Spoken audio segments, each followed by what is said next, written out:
Okay, so we have Amharic interpretation tonight, Spanish, and we have sign language. So down at the bottom where the interpretation sign is or the globe is, you all can select your language and we'll go into those breakout rooms. Hi, everyone. Thank you for coming. Welcome to any new families. Welcome back. It's always nice to see familiar faces here. We know that these winter months are really hard to motivate to come to meetings, even on Zoom. So thank you for coming. For those of you who don't know me, I'm Amy Bloom. We have two boys. Our older son is a freshman at BCC receiving inclusion special education services. So we seem to be surviving that transition. Actually, it's going really well. I also am an educator. I teach adult ESL at Montgomery College. So I always come to this with sort of a couple different hats on. And for those of you who have been reaching out and emailing, thank you. And thank you for advocating. And please, keep it coming. It's nice to feel like there's a sense of community here. So thank you.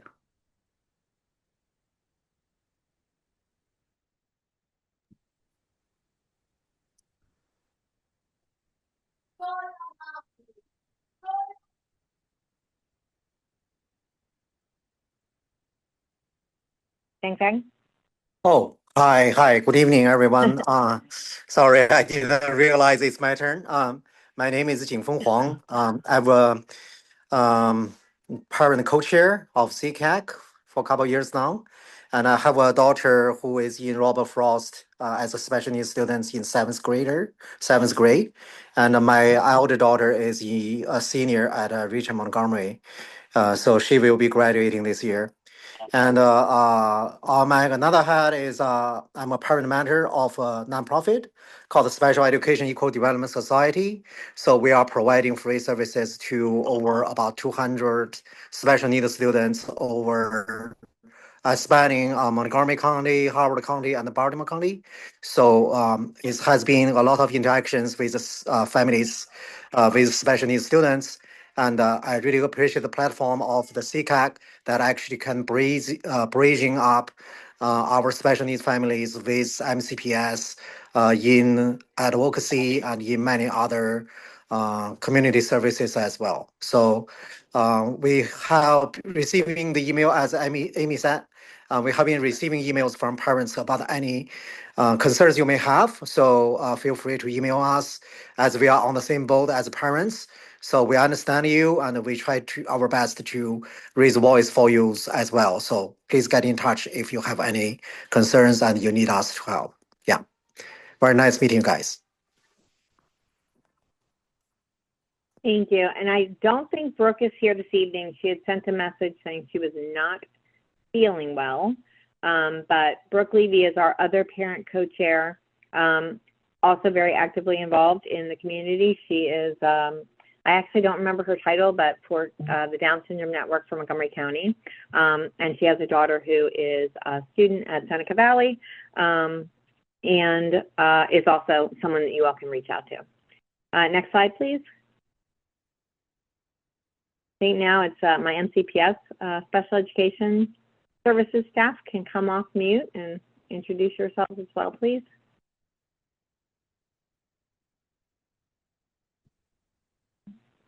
Hi, this is Erica Williams. I'm the director for special education pre-K and related services. I apologize for being off camera tonight. I had to pick up my daughter late this evening, and so we are on our way home. But I am happy to be able to join and to be here with you this evening. Thank you.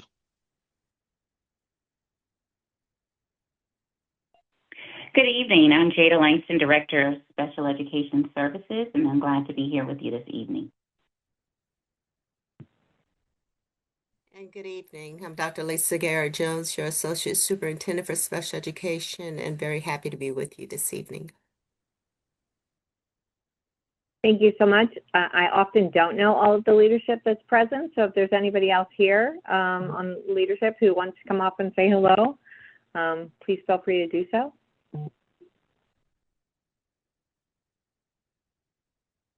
Okay, so we did send the agenda out last week. Oh, sorry. Hi, sorry, I'm a parent. I just want to see what's the meeting is like since my son been in special ed, but now he's in middle school. So I just try to find out resources that would help him to do better in school. Sure. Yeah, I mean, I definitely recommend that you stay for the meeting. You'll hear some camps that are available this summer. You'll hear a little bit about what's going on in the school system, and then you'll have a chance at the end to chat with the co-chairs.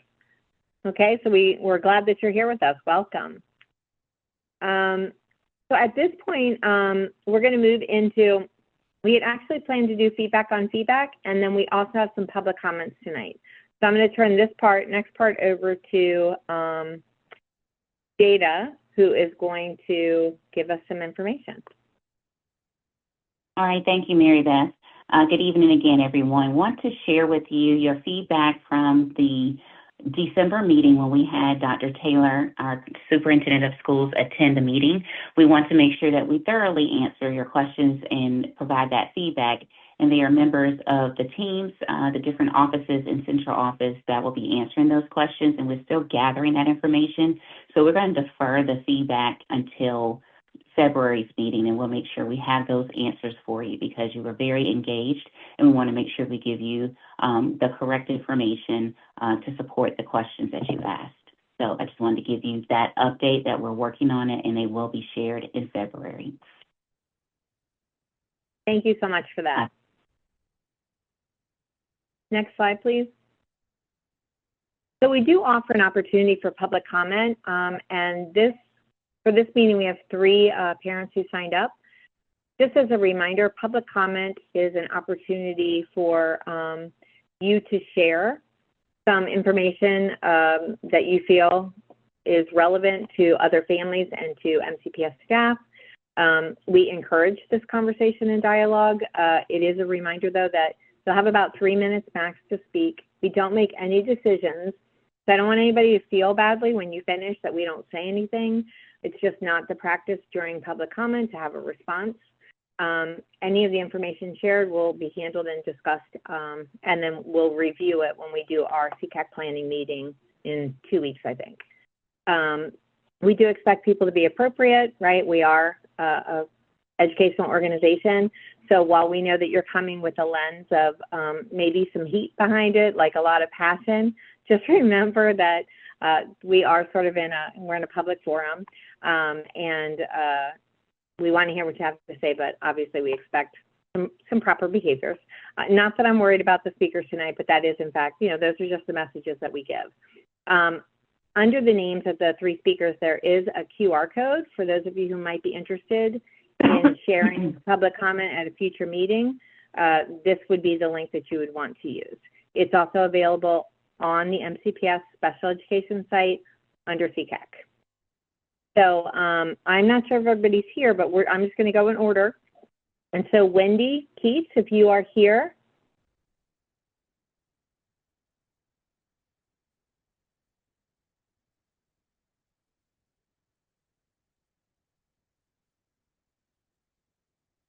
Okay. We'll come back then. How about Megan Roberts? Is Megan here? Hi, Mary Beth. Yes, I'm here. Thank you so much. Thank you so much. We can hear you perfectly. Super. That's great. Thank you so much for confirming. And thank you so much for the opportunity to provide a public comment this evening. And let me just start by thanking the co-chairs and leaders of SECAC for your important work. It's really a testament to your work that there's such great attendance for this meeting today. So thank you so much. My name is Megan Roberts. I'm the president of the PTSA at Stephen Knowles School, and the parent of an 11-year-old student there. And I'd like to use my time this evening, and again, thank you so much for the opportunity and the platform that you provide. I'd like to use my time this evening to express some concern about the 2026 Extended School Year Program, ESY program. As I think some of you may be aware, earlier this month, the district proposed a pretty significant reduction in ESY hours for this summer. from 5 days in the week to 4 days per week, and from 5 hours to 3 hours per day. So in total, this represents a reduction of ESY hours by more than half, from 25 hours in 2025 to 12 hours in 2026. And this is really an extremely concerning proposal. As you all are aware, ESY is a federally mandated program that's designed to ensure that the benefits that a student with a disability gains during the school year are not lost during the summer months. Eligibility is not automatic, but integrated into each student's IEP process to ensure that the program is limited only to students who absolutely need it. Such a dramatic reduction in hours to ESY represents really a significant risk for backsliding during the summer of 2026. And it all but guarantees that students will regress during these important summer months and will need additional support at the start of the 2026-2027 school year in order to regain those skills. I'm giving a little pause for our interpreters. I'm particularly concerned that reducing ESY hours by more than half exposes some of the county's most vulnerable students to risks that include the loss of critical communication and literacy skills, critical skills for feeding and self-care, the loss of mobility and potential risks of harm to students who do not have access to specialized special needs equipment outside of school settings, and backsliding on emotional regulation due to changes in lack of schedule. As this group knows, children with special needs face significant barriers in many facets of their lives, and this is felt really acutely in summer months when many summer programs and enrichment activities are not able to safely accommodate them. And this is particularly true for students at Stephen Knowles and other specialized schools who live with complex medical and developmental needs. This is where ESY plays a really essential role for these students. It's not optional. And finally, I want to emphasize that this is also an equity issue. As I mentioned, ESY services are largely concentrated to our most vulnerable students. Such a significant reduction in ESY hours without any consultation or any transparent assessment of how this will impact students calls into question the district's commitments to equity and inclusion. I think there's an important role that SECAC can play, and I know my time is up, so I'll be very, very quick in wrapping up, including on sharing insights on where this proposal stands. It's still unclear if this is a decision that has been made or it's a proposal that's up for discussion. What are the next steps, and what is the process by which the wider community's reflections and insights will be heard regarding this decision? And for any parents or caregivers who are joining the call today, if you're also concerned about this proposal, please consider writing to the Board of Education to request that they oppose this proposal. The members of the board and their email addresses are available publicly online. There's also resources through the MC Needs List service. So I apologize that I went over. Thank you so much for your time, and I'll stop here. Thanks.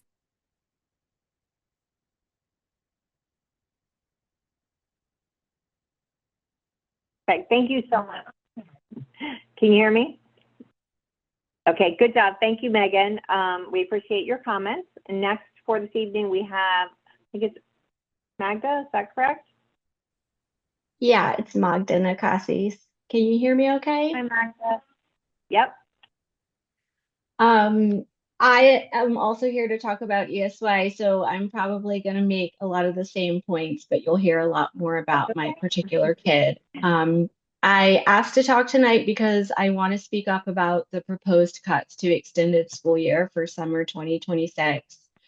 Like Megan said, at the January 8th Board of Education meeting, it was proposed that ESY be cut to 4 days a week, 3 hours a day across the board. My son attends classic autism services in a mixed second and third grade class. He's 8 years old and nonverbal with intellectual and developmental disabilities, and he loves going to school. If he could, he'd go to school every day.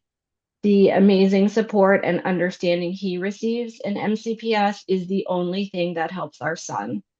The specialized environment, including occupational therapy and speech therapy, the environment and the routine are critical to his behavior and well-being. Every summer, however, he falls off a cliff.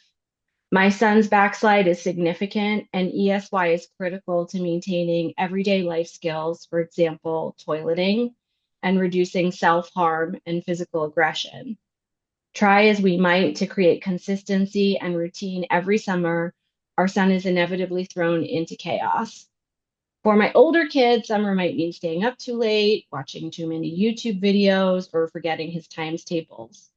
For my autistic son, the so-called summer slide means that he bites his knee so often and so fiercely that the skin never has a chance to heal.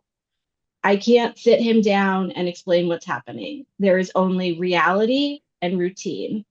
And the reality is that for 10 weeks over summer break, the bottom drops out from under him. There is nowhere else for a child like him to go. And while I recognize that educators are not social workers or nurses, for a kid like mine with permanent, lifelong, severe disabilities, school is the treatment. In a world that is not built for him, his school is his sanctuary. The schedule proposed by the superintendent cuts more than 50% of my son's ESY instruction as determined by his IEP. Taking away schooling will have a negative, immediate, and acute impact on this population of vulnerable children. It will almost certainly undo any hard-won achievements from the school year. My mom taught English as a second language for the county for over 30 years, and my older brothers and I attended MCPS from kindergarten through graduation. And I believe in public school and in this system. And when my autistic son started PEP at the age of 4, I was humbled to discover firsthand that Montgomery County Public Schools' commitment to equity and to excellence includes disabled children. Classic Autism Services is a program that works, and ESL is an essential part of it. Thanks. Thank you so much for that. And we're going to circle back to see if Megan, no, not Megan, sorry. Who was my first speaker? I can't see the slide, sorry. Do we have Wendy here? Okay. Well, we do have speakers signed up for next month. Those of you who spoke today, thank you very much for your passion and your commitment. We certainly will have conversations related to your statements. And now if we can move on to the next slide, please. So tonight, one of our featured content areas is about therapeutic and inclusive camps. We know that summertime activities, as just mentioned, can be challenging, and even with resources available, it's still challenging for many families. So we do have some guest speakers here today. We have Sharon, Janine, Brooke, and Jocelyn. And Janine, I'm sorry, I think I spelled your first name incorrectly. And I'm just going to hand it over to them. They have a presentation where they'll share with you what their programs offer for the summer. So good evening, and thank you for joining us. This is Sharon Norcio. I am currently the Program Access Supervisor with the City of Rockville. And on behalf of everybody who's going to present tonight, we just want to say thank you for letting us come and share a little bit about our programs and our events and our summer camps. We are all very excited to sort of partner with, and we talk to each other quite often, because in Montgomery County, what a lot of people don't realize is that parks and recreation opportunities are available not only through Montgomery County as a big entity, but it's Montgomery County Recreation, Montgomery County Parks, City of Gaithersburg, City of Rockville, City of Tacoma Park, and Montgomery Village Foundation. So it doesn't matter where you live in Montgomery County, you're able to access services that we all are offering. The only difference is that if you live outside of the city limits of one of these municipalities, that there might be a small additional fee of $10 or $15 to be able to access those services. But they are not closed to any specific group. So we do welcome kids of all ages to come to our programs. And a lot of people don't realize that if you live in Gaithersburg, that you could access Montgomery County Recreation, Montgomery Parks, or City of Gaithersburg Rec, all within your region, because Montgomery County is spread out, but then there's also things that, might be closer depending on where you reside. There might be something 2 miles one direction that's not necessarily in your city or in your jurisdiction. So we're gonna go in alphabetical order this evening and just present what we have, share a little bit of information. I think also most of us will be going to the the Winter Resource Fair, and we will have tables there with information.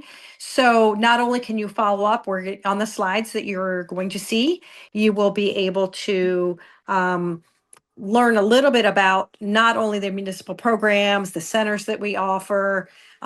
Pools are a really hot topic always with recreation because of the attraction of water. And so how to sign up for swim lessons, all those kinds of things we will touch on. And then family festivals, fun days where there's music, where there, maybe sensory tents to be able to take a break so that your whole family could enjoy some of the great recreation activities that are available in Montgomery County for your leisure time. So with that, I'm going to turn it over to my friend Jocelyn Thomas with the City of Gaithersburg. Thank you so much, Sharon. Hi, everyone. I am Jocelyn with the City of Gaithersburg and am the current inclusion program coordinator. Could we move over the slide? So please. And can we go to the next one? So sorry. Thank you. So over at the City of Gaithersburg, we have our inclusion program, which helps include all of the participants that we have into recreational activities, whether that be sports, art classes, dance classes, gymnastics, field trips as well when we don't have school, just to name a couple. We do have a process where new participants come in, they schedule an intake that can be done either via email or phone. And then we sit down with the family, we sit down with the kid to try and just get to know what the kid is like in a new environment, new place, talk more about their supports that they may need in our programs. And then from there, plan the different programs that they may register for with us or refer you to someone else that may be a better fit for you. All requests do have to come at least 2 weeks prior to the start of program, unless otherwise noted. The only time that it's noted otherwise is just for summer camps where we do ask. I believe this year it's a 4 or 5 week notice. Year-round activities, again, I did list a couple. The biggest ones that some families don't realize is we do field trips when there's no school or half days for MCPS. And right now we have, I think, 3 to 4 consistent kids that come for every single trip. It's a lot of fun. They get their one-on-one companion that is with them throughout the entire field trip. And also, again, get that one-on-one companion for all those other activities that I mentioned. But that's just to name a few. We have a lot more activities that you can view online on our page. And then we also do adaptive activities, which is a lot of fun. We have finished for this year our adaptive activities, but we're looking forward to picking it back up in the fall. Could you go to the next slide, please? So some big things that I want to shout out is we do have our spring break coming up. We are planning for that already. For 1st through 5th graders, we have a spring break camp. So it's a mini camp, very similar to summer camp, gives kids a taste of what it would be like. Also families, especially if they're new to the City of Gaithersburg's inclusion program, it gets them a feel of what it's like to be in our camps. And then there is also programming. It's not a camp like elementary schoolers, but for 6th to 12th graders, we have our middle school program, which is called our Gaithersburg Youth Center program, and then also our student union, which is for our high schoolers. And every day they do different activities. In the past, they've gone to amusement parks, they've gone to indoor pools, they've gone to the animal shelter. It's a lot of fun, regardless of which activity you're part of. And that registration does open up February 2nd, I believe. And then the big thing, again, we are talking about our summer camp registration. Open registration is beginning February 18th, and then February 11th for City of Gaithersburg residents. We have 6 to 8 week camps, 4 of them being elementary school sites, 2 of them being middle school sites.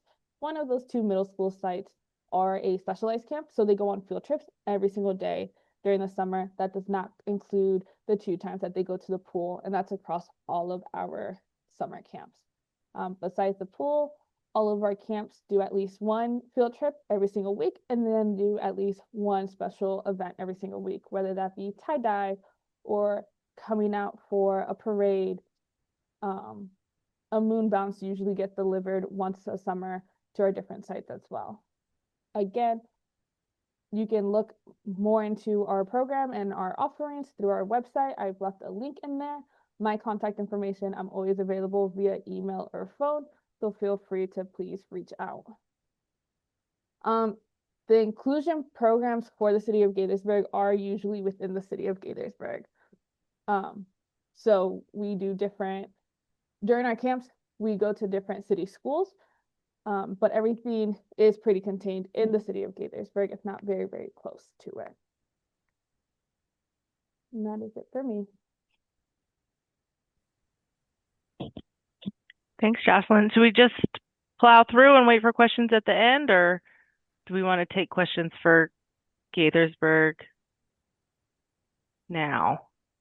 If there are any questions for Gaithersburg, I'd be more than happy to answer. It says, are the inclusion programs only in Gaithersburg? I did answer that one. The City of Gaithersburg Inclusion Program, City of Gaithersburg Inclusion Program, all within the city limits. We stay here.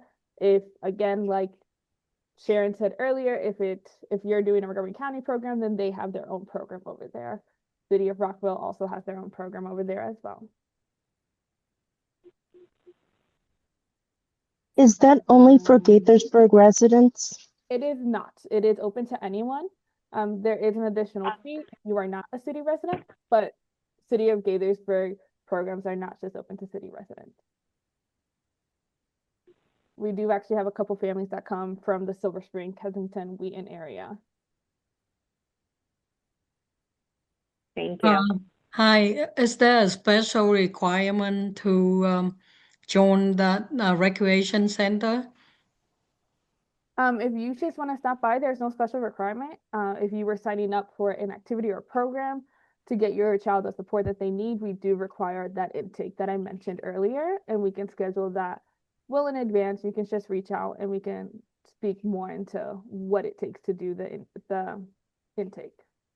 Oh, so if my son is a sixth grader now, what program will be available for him?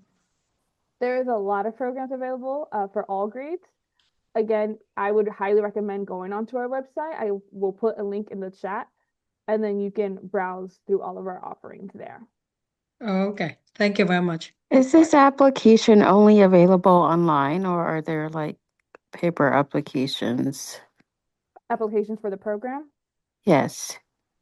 So the intake is only done in person, so it's not online. You would have to schedule that intake, and then we sit down together. Okay, and so the intake will be, you guys will post it on the website. So to schedule an intake, you would reach out. Again, my contact information is there. Once you reach out, we schedule that intake. You come in to the activity center next to Gaithersburg High School, if you know where that is. And then we sit down for about 45 minutes to discuss what supports your child would need to be successful in our programs. Okay, thank you.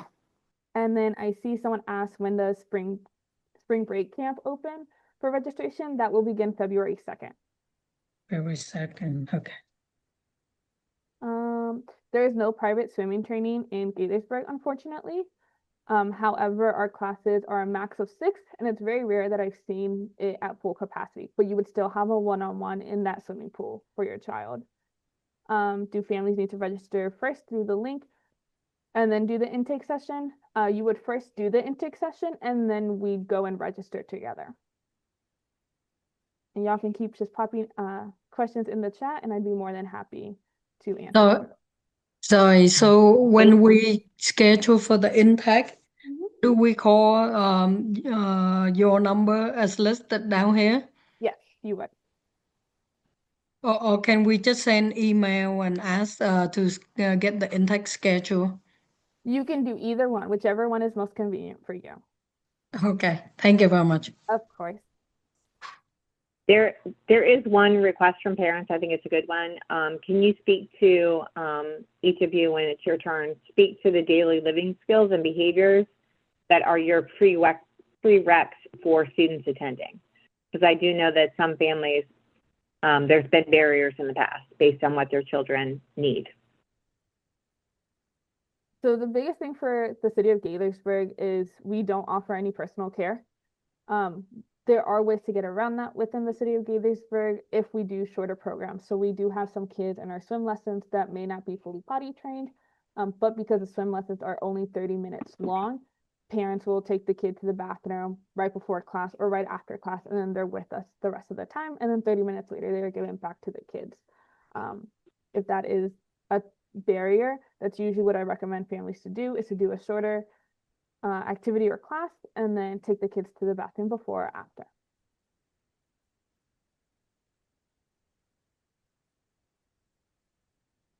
Okay, thank you. So my name is Janine Blakely. I'm the Program Access Manager for Montgomery Parks. And so as Sharon kind of gave, it was a very nice tee up that she gave for all of our organizations. We are separate from Montgomery County government. We are actually part of the Maryland National Capital Park and Planning Commission, a bi-county agency with Prince George's County. And so our main focus is providing a sustainable park system. We've got over, you can click to the next slide. We've got over 420 parks, nature centers. We have campsites, historic sites, miniature trains, indoor tennis facilities, boat rental, ice skating, our public gardens, which maybe some of you have attended over at Brookside Gardens. And all of those locations do offer programs, but they are unique from your traditional recreation classes and programs. So our summer camp guide is available now for everybody in Montgomery County. Registration just opened 2 days ago, I believe. So registration is open for summer camp. Nothing like thinking about summer when it's about to get 12 inches of snow outside. But we have historical and agricultural camps. Our nature and horticulture group are running camps. Everything from, creek programs to that we've got some new like Spy Kid type programs, ice skating and hockey camps. Often those are all day programs. We have golf, archery, we have all sports camps, and then we have a lot of tennis camps that are available as well. Go to the next slide. So to give you a little bit of background about our program access and inclusion services, so we want to make sure that individuals with disabilities can access any one of the programs that Montgomery Parks has available. And we want to make sure that we're doing it so that kids are having a good time and are supported and safe. And all of our inclusion services are free, like everybody on this call will mention. And so basically, if you can click to the next slide, I think it gives an overview. So the question that you were asking about the prerequisites to participate in the program, we definitely want to make sure that your child is interested in the activity that they are signing up for, that they're comfortable in different environments. Some of our camps, you're kind of in like one room in a building for a lot of the day. There are some that we're doing a lot of outdoor activities. And so we want to make sure they're comfortable with the activities that they're doing. They do need to be able to follow the rules of conduct. And we really want participants to be engaged in the scheduled activities for most of the program time. We're typically looking at about 75% of the program times. We've worked really closely with our facility managers and camp staff to make sure that there's some places that kids can go if they need a break from the activities. So that's something that we're really improving as we go along. And then being able to indicate basic needs. Us too, we do not provide personal care, but as Jocelyn mentioned, if we can make arrangements with parents if necessary. And if you click to the next slide, this is kind of how it works and how you would register. So basically you go on activemontgomery.org, and that link we can put in the chat. And that you can also register for Montgomery recreation programs using Active Montgomery. As you get towards the end of your registration process, there is a question where it asks you if you need an ADA accommodation. You would select yes, and then the following question is what accommodation or modification do you need? I see a parent asking if we provide ASL interpreters. We will. We have ASL interpreters. Actually, if you click to the next slide, I think it tells all our modifications that are available. So trained support staff, companions. So if parents or siblings want to come to camp with a participant, they can do that. We've provided large print materials, assisted listening devices, sign language interpreters, adaptive equipment. Social narratives is something that we're working hard to have all of our camps have a social narrative for our campers. And all of our camps also have sensory tools. And like I mentioned, we're working to have a sort of separate sensory break area at a lot of our programs. So and similar to what Jocelyn mentioned is that when you register for the program, we actually get a notification that says that you registered for the program and that you requested a modification. At that point, you actually receive an automated email that says, here is the form that we ask you to complete, and it gives us information about what your child's strengths are, what they're interested in, and where they may need additional support.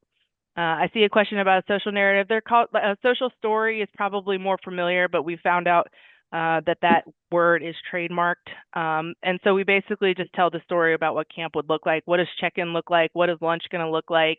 What type of activities are they going to be participating in? Maybe what the camp staff look like. So we found that's been really helpful to our campers. And so we're hoping to do more of those this summer. Next slide. We do offer financial assistance. So we have a Mary Wells Harley Dream Scholarship, and then we also have a fee reduction program, which is an online form. I will admit I am not terribly familiar with what that process is and what income would qualify for the fee reduction program. But if you think that you might be eligible, I definitely recommend that you reach out to get more information. And we want to make sure that everybody can access our programs. Next slide. And here is our contact information. If you contact this number, you'll get either myself or my amazing coworker, Amanda Espinoza. She does speak Spanish, so she's happy to help you. And our website, montgomeryparks.org, if you actually do montgomeryparks.org/accessibility, that gives you a complete picture of some of the other programs and services that we have available for participants of all ages, not just camper age kids. So give us a call, and we're happy to work with you. I think that's it. Janine, there's a couple I don't know if you specifically addressed this, but there are a couple questions about whether or not parents can be the support person or provide a support person, because they can. Many people, they can. Okay. Yep, that would just be called a companion. For camps, it's a little bit trickier because we are licensed through the state, and so we need to make sure that any of our companions who are going to be with campers for a significant amount of time, they need to be registered as a volunteer. And in many cases, that involves getting a background check, which is usually pretty easy. So we would just need a little bit of additional time to make sure that we can make that happen. Thank you. Thanks. All right. And then I don't know who we're kicking it over to. Who's next? I think I am next. So we can, yep. All right, Brooke. Thanks, Brooke. Hi, everybody. Brooke Mastrantuono here, formerly Brooke Sapinski. And actually, I had the pleasure of stopping by Stephen Knowles earlier today. So that mom who mentioned Stephen Knowles, I got to hang out with some of the kiddos there, and it was really awesome.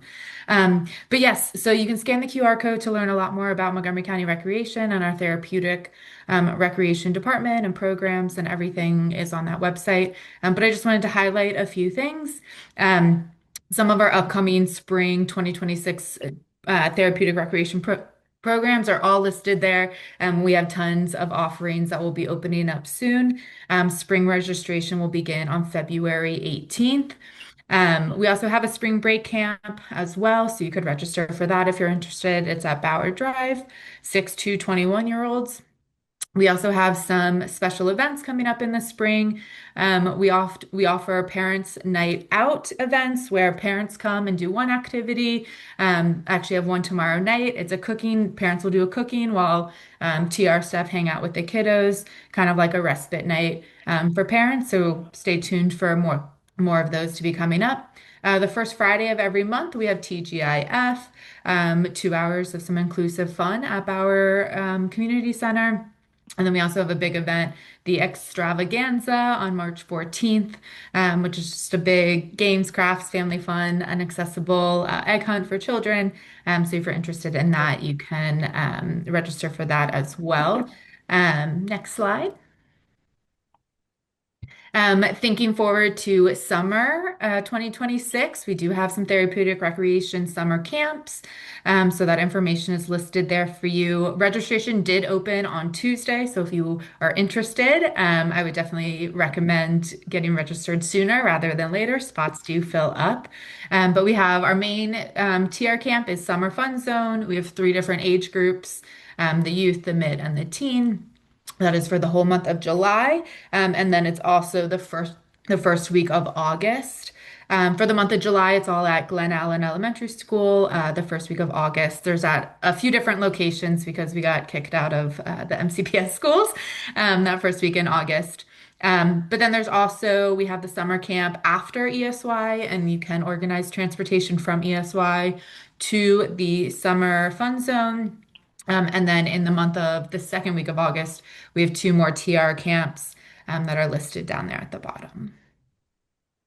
Next slide.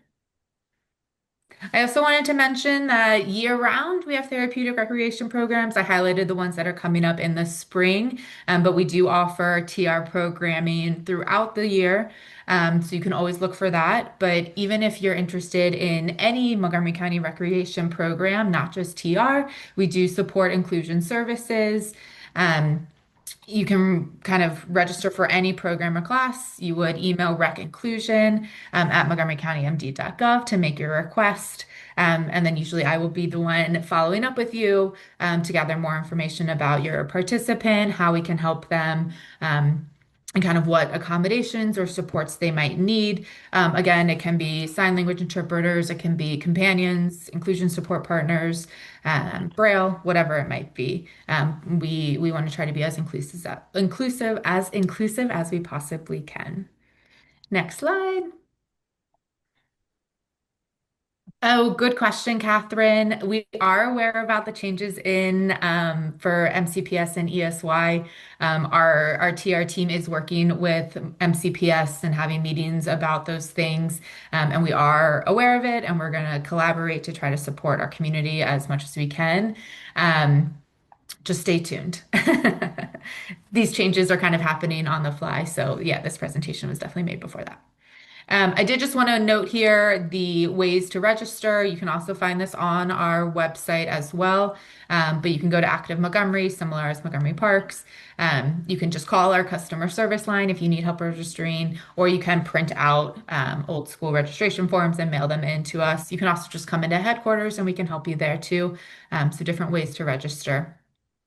We do have financial assistance as well. I didn't think to include it on the slides, but more information is on our website if you are interested in that as well.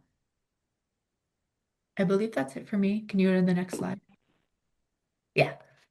And I would just say generally, I included my email address on the last one, rec.inclusion, or the previous one. But if you have, please reach out about any individual cases. If you want to talk through your specific participant and trying to figure out kind of the best avenue or what they can do through TR, just reach out. I'm happy to collaborate and try to figure out the best options for your kids.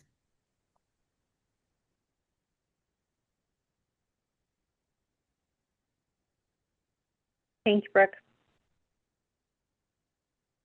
So back to Sharon again. I'm here. My video is disabled, so I'm just going to talk. So City of Rockville, Recreation and Parks. Okay, so it looks like Derek is opening up my camera. So fabulous. City of Rockville, Recreation and Parks. is very similar to all the other agencies, so I don't want to be redundant. We do offer lots of great programs, some fun events, and definitely are open to talking to you to be able to figure out what is the best path. And I used to be with Montgomery County Rec, and same thing applies to City of Rockville. If you're not sure if a program is right for you or your family member, it's better to have a chat with us right now and say, hey, can you tell me a little bit more about this specific program? Because we can tell you this is a program that has 10 or 20 or 50 people in it. And sometimes the structure of the program, it's, we have option A and we have option B. And I can tell you one of the camps that I spent a fair amount of time with last summer was our metaverse camp, because we had several folks who had anxiety, ADHD, they may have been on the spectrum, and they literally thought they were going to be hooked up to a video game for all 6 hours of camp. And when we told them they had to take the headsets off so that we could charge them, go outside and have lunch and do other things, it wasn't a smooth process. So we walked through that and figured out, that the countdown timers were super helpful. So it's like, okay, the headsets need to charge for a certain amount of time. And, we put some of those supports in place once the program got going, and we saw who some of the kiddos were that were in the programs. Other things we did was talk to parents and say, are they ready for a group of 50 kids if their classroom is only 8 kids or 10 kids? So, also just sort of knowing the backstory of what a camp looks like can help you pick a camp that is going to be a best match and set your kid up for success during the summer. So Rockville does not have any specific age or disability specific camps. They are all inclusion. And I am more than happy to talk to anybody about what those camps look like. If I could flip my camera around, which it does not appear I can do, I could show you. Our camp guide is not out yet. Camps, it is at the printer, and the registration for us opens on February 10th. We have financial assistance. It's a rec youth scholarship fund, but that is for people who reside within the city of Rockville only. Anybody can come to Rockville camps, but the financial support piece is specifically for residents of Montgomery County because of the way that it's written. We also have fun family events coming up.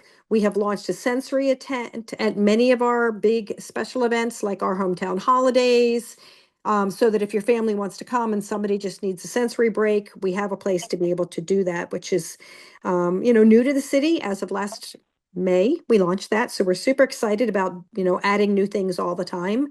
And if you have any questions about what might be a good match or how to do it, we're welcome to do that too.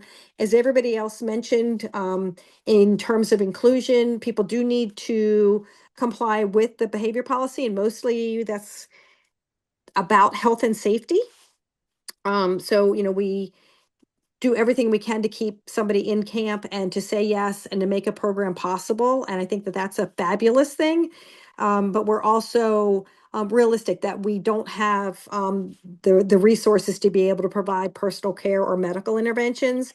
But again, last summer we did have private companions. And so we register those folks as volunteers. They go through a background check, because anytime any of our agencies have care and custody of children, we have to have anybody over the age of 18 who might be in a room with a kid. They have to be background checked. If you know somebody, if you have a babysitter who's willing to toilet your child, talk to us, and we're more than creative on ways to make that happen, because we want to say yes to be able to do that. We just have to figure out sometimes some non-traditional ways to be able to make that happen. So if you have any questions, again, you have all of our resources in this slide deck. Mary Beth is going to put that in her slideshow, so you'll have those moving forward. I did drop the City of Rockville information in there, and as soon as I finish talking, I will put our contact information in there. But we will also be front facing at the resource fair that's coming up. So if you're not sure, or something dawned on you after this meeting, you're more than welcome to either reach out by phone, by email, or in person at the next event. So with that, I'm going to flip it back to Mary Beth. Thank you. Thank you. There is a question, and I mean, I think this one definitely comes from the heart. It's, are there any plans to set up a camp or camps for disabled kids with heavier needs? There's no program to serve them, so what are parents expected to do? I'm not trying to be snarky. I genuinely want to know. And I think part of the problem is what they've expressed, right, is that the way staffing is set up and the way the programs are set up, there aren't staff to do some of these more significant needs and skills. I think part of what we should be looking at is what else is out there and what organizations offer some of that support. So I heard a lot of you saying that, you know, you're willing to work with families. So if we have, you know, community companions, if we have folks that meet the requirements for support, then maybe that's the way that we can get kids included more. Yeah, it's a lot, but we're certainly, just so you all know, all of your questions will be part of the, like, what's transcribed for us. So we'll be able to sort of work through it, even in-house, to say, like, okay, what resources can we send out to parents? So we appreciate all of you. We certainly appreciate our presenters tonight. Thank you very much. The presentation itself, the slideshow, everything will be available on our website. Probably, I mean, hopefully we can get it approved and everything tomorrow, but if not, definitely by next week, assuming we're not out of school due to said snowstorm, but we'll see. But so all of this will be available, including everybody's contact information. And yeah, I saw your Camp Creative, so I have that written down. Thank you so much. Sounds amazing. Okay, so we're going to move into our next segment, and this would be Dr. Moran, who's the Chief of Schools. He's going to share some information with us about cross-functional teams in special ed. And I believe that we have a substitution here tonight. That is correct. As you can tell, I'm not Peter Moran. You are not Dr. Moran. I'm not Dr. Moran. This is Jada Langston again, Director of Special Education Services. Dr. Moran does send his apologies for not being able to make it. We had board meeting tonight, and he had to be there for parts of it. So we communicated in reference to, and I've also had some time this year to spend time with our cross-functional team members on the special education side. So I do have on-the-ground experience with the information that I would like to share with you tonight on behalf of Dr. Moran. So the questions that you shared with him, we want to go through those tonight so that we can answer those. And again, if there are additional questions that you have, please make sure you all document those so that we can update the information that we shared. So your question number one was, we have heard a presentation on the structure of CFT. We are more curious about the vision behind the change. How is special education going to improve moving forward under these structures? This is a wonderful question because it was a change for us as a former principal just a few months ago. One of the things that I always wanted was to have just a daily point-to-point contact with our central office staff. And so Dr. Taylor brought the vision of making sure that central office is just not that, sitting in an office, that would become more central services. And that was through the creation of our cross-functional teams, allowing the different offices that are within central services to be right next to our school teams. This was especially important for our special education department because we always, as we know, as parents, as advocates, as supporters of, and also children of special education, we know how important it is to have our questions answered, our supports needed, and our opportunities for our children to have the best educational experiences that they have.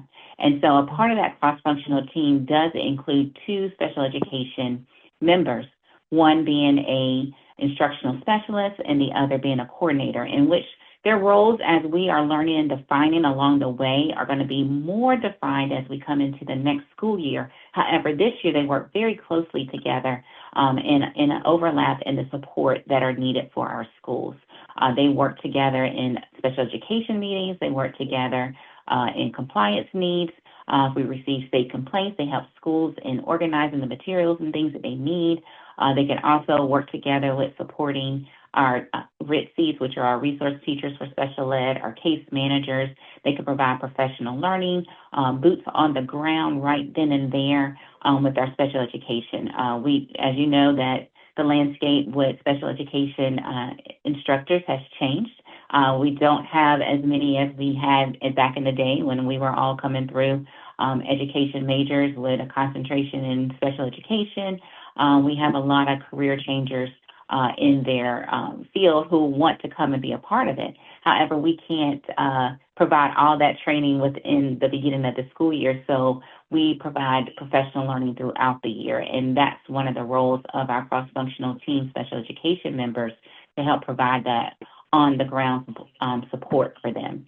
And so as we continue to learn about our cross-functional teams, the strengths of our teams, the areas that we need to grow, we definitely see that having them a part of this work will help move student achievement on a school level, down to the student level, down to parents seeing a difference in how the supports are moving forward. When we go to question 2, how are learning outcomes improving for students receiving special education services, those on the ALO track and general ed curriculum, and how are you holding staff and schools accountable for our kids? This is a great question right here, and I just recently had the opportunity to see this work actually in action. Our cross-functional team members are not only just supporting special education IEP meetings, but they're also supporting instruction. And what that looks like is that we have our special education cross-functional team members being a part of the instructional conversations in the school. So, for example, I visited an elementary school recently, and the cross-functional team members were looking at the mid-year data of DIBELS. And so they were looking at not only our students with special education, or also our multilingual learners, our gen ed students, and asking the deep questions of what do we do differently to see the increase in the scores in DIBELS. In particular, at this school, students had made major gains on their benchmark assessments of CKLA in poetry.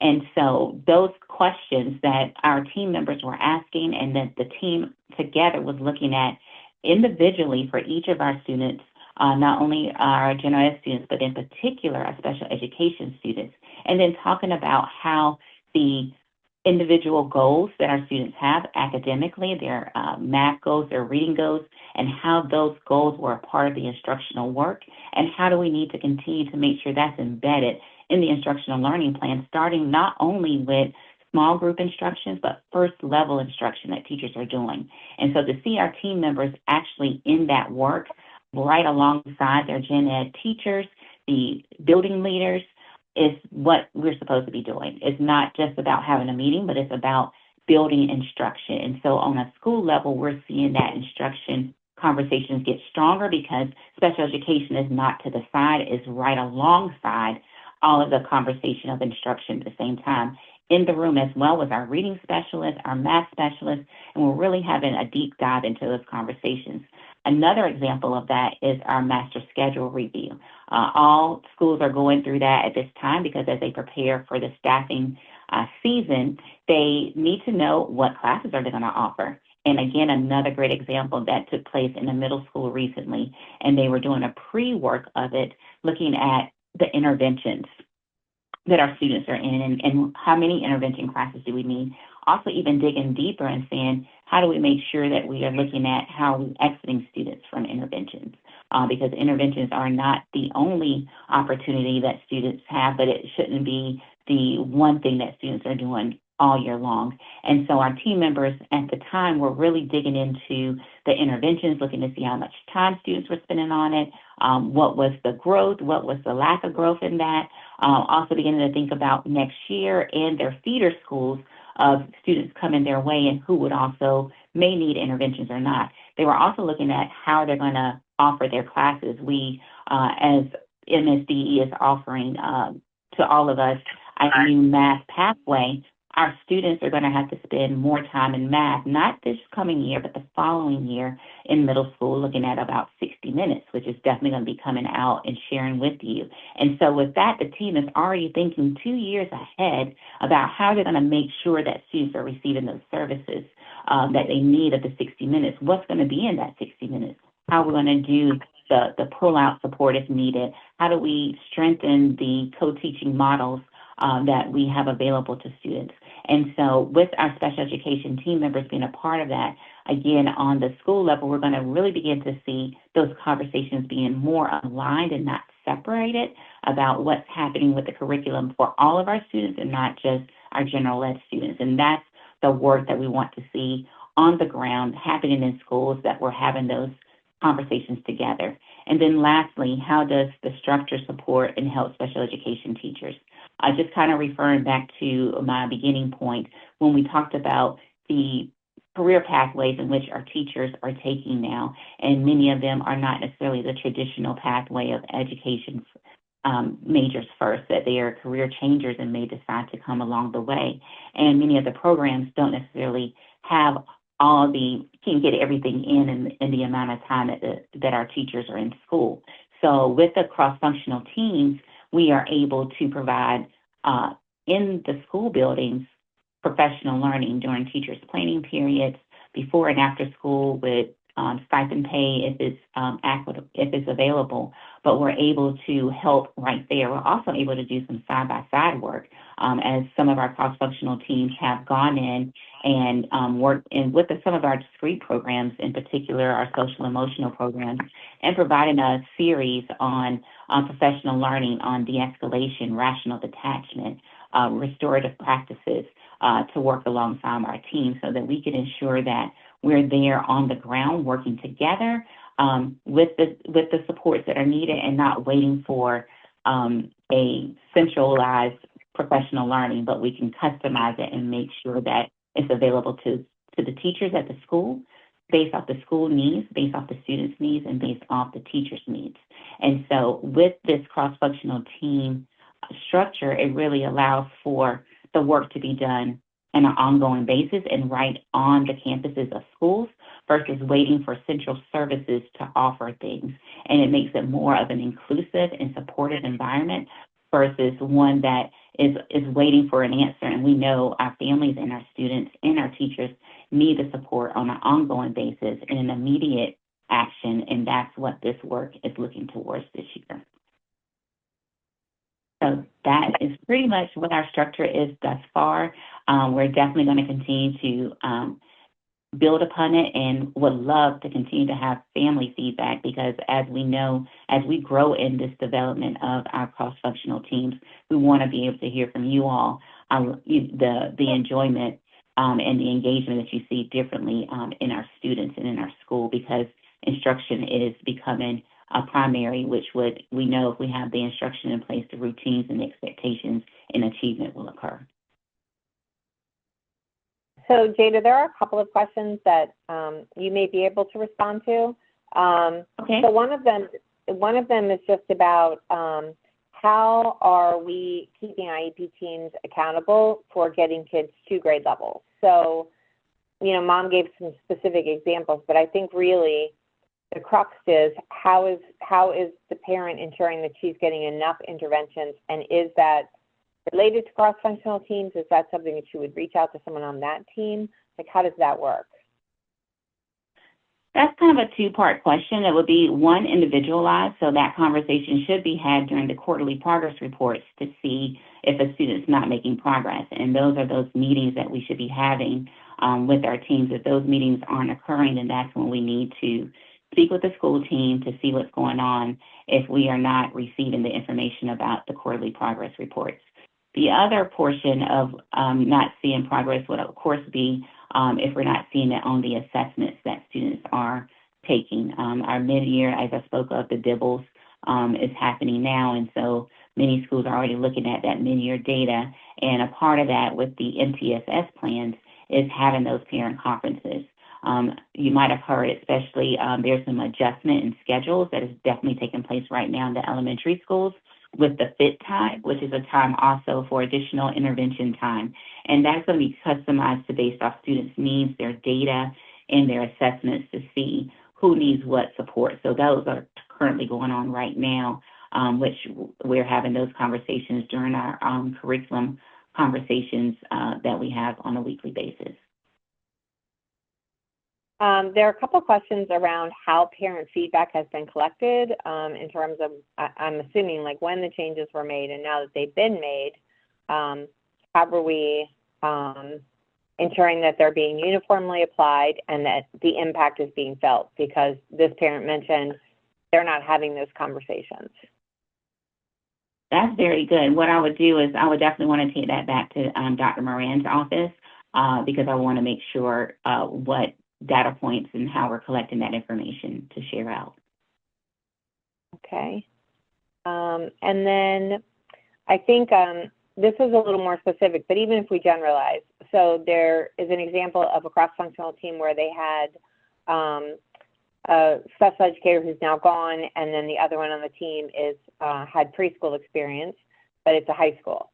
So I think there's some conversation around how are we ensuring that those students are getting what they need. How does this help a high school with a large IEP population? So maybe it's about how those decisions are made about who's on what team. Yeah, so one of the things that we do, especially with some of the vacancies that are on some teams, we do encourage and work together with our cross-functional team members to help and support each other. We do have the supervisors as well for them to be able to reach out to for the discrete programs that they may need. We also have a supervisor of special education services that is also available for a thought partner in the work. So we ensure that no one feels alone, even though they may be the only one on the team. We do work together to collaborate. There are many a times that a CFT member may go and work with another cluster because previous experience they might have had with that school and the families there, and they know they can help support that conversation and support that the family may need or request. Okay, and there are a couple of questions around assessments, and I'm not sure that that's necessarily around a cross-functional team, but certainly around special ed. So there is a conversation around, are we looking at different assessments for our students with disabilities? That DIBELS can be very stressful for our little ones who are experiencing anxiety, who recognize that they have some learning difficulties and things like that. I'm not sure if there's anything that you can share with families maybe around future assessments or how that's working. So we are part of the work with the Office of Curriculum Instruction and looking at our reading and our math curriculum as well as our assessments. So those conversations are being had. And it's very interesting you say about DIBELS in particular because I was at the Learning Center Principals PLC yesterday and we talked about DIBELS and we know the stress for our nonverbal students when it comes to DIBELS. And so we're definitely, it's elevated to begin to look at what other opportunities of assessments can we do, because just because you're nonverbal doesn't mean you don't know. And so we want to make sure that we are making sure access is available for all of our students to show us what they know. So those conversations are in the works and being had right now. Okay. So, sorry, you guys, I'm trying to scroll through the questions. How are instructional specialists introduced to new strategies for teaching? So I think, again, we have a lot of parents who I think are feeling the, confusion around some structural changes, but also just wondering how they can be involved and how some of those changes have gotten us to where we are. And unfortunately, families, I'm just going to speak the truth, right? I don't know that we can address all of that tonight. But I do sincerely appreciate your questions because we will, like I said, when we do the recording, we actually get the transcript, and so we can use the questions to help us figure out what families need. And so I think that some of the points that you're raising, some of them are themes that we can put together, and I think some of them are actually very specific that might be things that we could reach out to you directly and ask, like what's happening in your school and how can we support you? I do think just based on the time that we might have to move on, but I do think these are, like Tracy said, these are great ways to inform sort of future SECAC agendas, and I agree.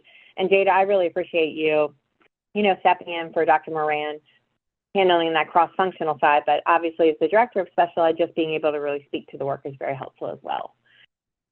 No problem. Thank you. And please make sure you guys share your questions. We definitely want to ask.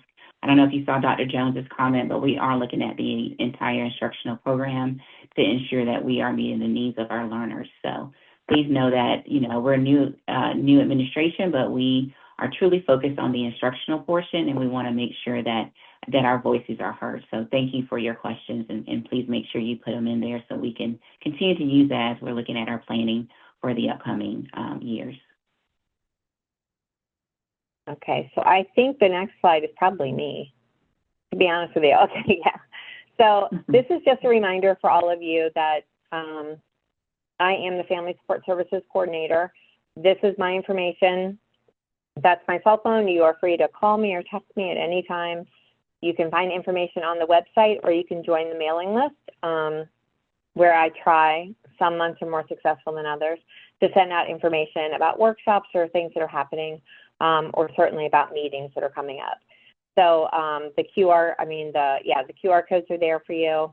But again, my goal is to help you. I don't always have the answers, but I will try to find them for you, I promise.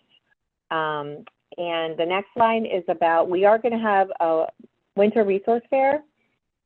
We're doing it February 25th from 5 to 7 in the CESC auditorium. For those of you who have been here, for several years, we had our first winter resource fair last year, and it was actually very successful. So we're going to try to replicate that for this school year. There is the Maryland Parent Survey that comes out every year, and we always, one of the goals that always comes out of it is that we need to work harder to connect families with organizations that offer support for students with disabilities and IEPs. So, that has been our primary focus, is finding organizations outside of the school system that can provide support to families. And so that's what we did. We sent an email out to organizations, and we're, lining them up right now. So this is not our big spring one where we have like fun activities for the kids and stuff. This is really, you're coming home from work, you can slide into CESC, find the group that meets your needs, get the information that you need, and head on out. Obviously, if you have any questions or there's more information that you need, again, you can feel free to reach back out to me. But please put this on your calendar. So February 25th, it's a Wednesday, and then the next night is our SECAC meeting for February. So this is our newest thing. If you happen to be an organization that's out there that's attending tonight, that's the link for you to sign up. Parents, this is not a link for you to sign up. You do not need to sign up for anything. You can just show up. And we will put out more information over the coming weeks. Next slide, please. I think is for our community partners, which you've already heard from most of them, but I do know we have some of our friends from organizations here. I don't know if you all have anything that you need to share or want to share, but we have about 3 minutes for you to do so if you'd like to. I know Brooke's not here from Down syndrome. I'm not sure if X Minds or Autism Society is here and wants to share anything.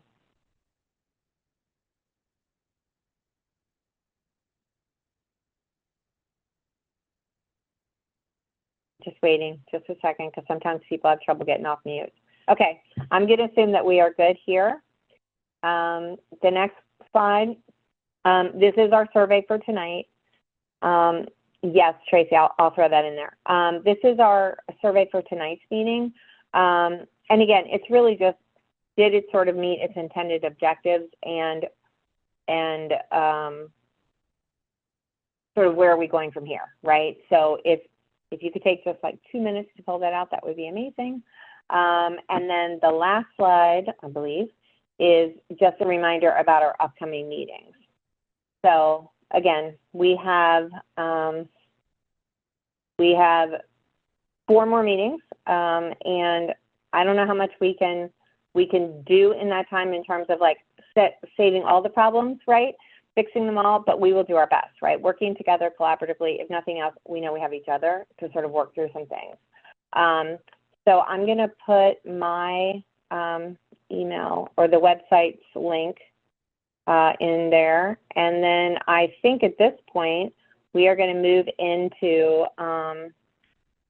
time with the, sorry, I'm trying to do two things at once, which is never a good idea. We're going to try to move into our time with the co-chairs. So those of you who are MCPS staff who attended tonight, we thank you for being here. We know that it's hard for you as well after a long day to come and spend these 2 hours with us, but we certainly thank you. We thank all of our presenters and all of our special ed staff.